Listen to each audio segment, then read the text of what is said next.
Be ready if I give you a go route to end this thing. All right? I don't care how far he's off, bro. I'll throw the thing 70 yards.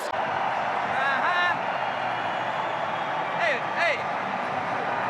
You're that big time that somebody just takes your helmet? Wow.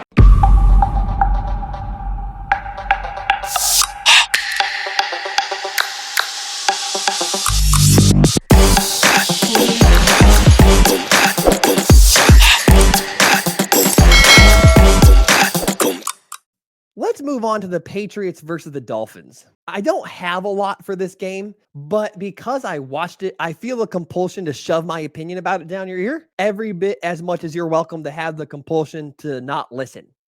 So this whole thing we're doing, this dance, this is a give and take. Gonna state the obvious. The Patriots have to start faster. In back-to-back weeks, they've put themselves in 2-score holes in the first half, going down 16-0 versus the Eagles and 17-3 versus the Dolphins last night. And despite that, they've still had the opportunity to win each of those games with a late drive, and they couldn't do it. So in back-to-back weeks, the Patriots have had an opportunity at a game-winning drive and failed to make it happen, which begs the question, why? Why did the Patriots fail on 2 game-winning drives in back-to-back weeks? Because everything they have just isn't quite good enough. Their pass-catching unit just isn't quite good enough. They don't have a make-a-play guy. They don't have a Jamar Chase or even a Mike Evans who's good enough to just go out there and make a play when it's time to make a play. Mac Jones isn't quite good enough to elevate his pass catchers above their level of play. We've seen elite quarterbacks do it. We've seen Tom Brady take Julian Edelman and a bunch of lacrosse players to the Super Bowl. We've seen Patrick Mahomes win the Super Bowl with Travis Kelce and more or less a bunch of guys at wideout. We've seen Drew Brees throw for 1,000,000 yards with guys like Marcus Colston, Mike Thomas, Jimmy Graham, all at different points, but they were all complemented by more or less just a bunch of guys. Mac Jones isn't in that caliber, and that's not a fair bar to hold him to, I admit, but he isn't good enough to elevate those guys around him into a competent unit.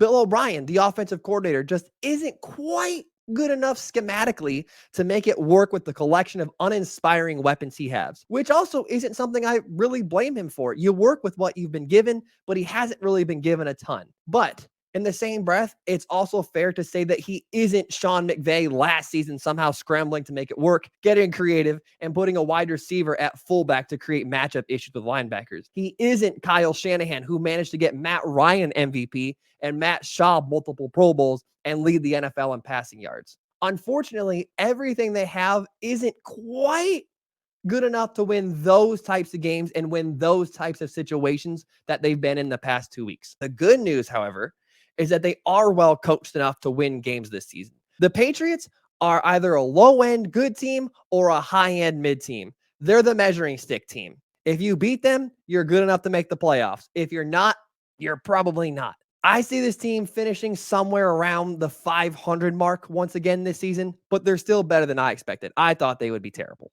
Now I'm going to very briefly talk about the Dolphins. The Dolphins look like the class of the AFC right now, and they definitely look like the favorite to win the AFC East. It's a 2-horse race between the Dolphins and the Bills. If Tua can stay healthy, there's no reason they shouldn't win this division. I digress. I think Josh Allen is more talented than Tua is, which generally matters a lot in the NFL these days, but the Dolphins are operating a significantly higher level than the Bills. The Bills have had really 2 tremendously different outings in both of their games this season. We've also seen Mike McDaniels out-coach Sean McDermott twice last season, so Dolphins fans should feel really good right now, even in the AFC, let alone their division. The Miami Dolphins are easily playing the best football out of 2 weeks of anybody in the AFC, and that is including the Chiefs and anybody else from last season.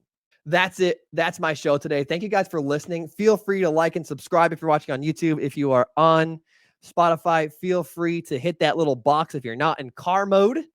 Let me know what you thought of the episode. Let me know if you have anything for me. Also, feel free to give me a 5-star rating. It's in the top left corner of the channel page. All right, everybody. Take care.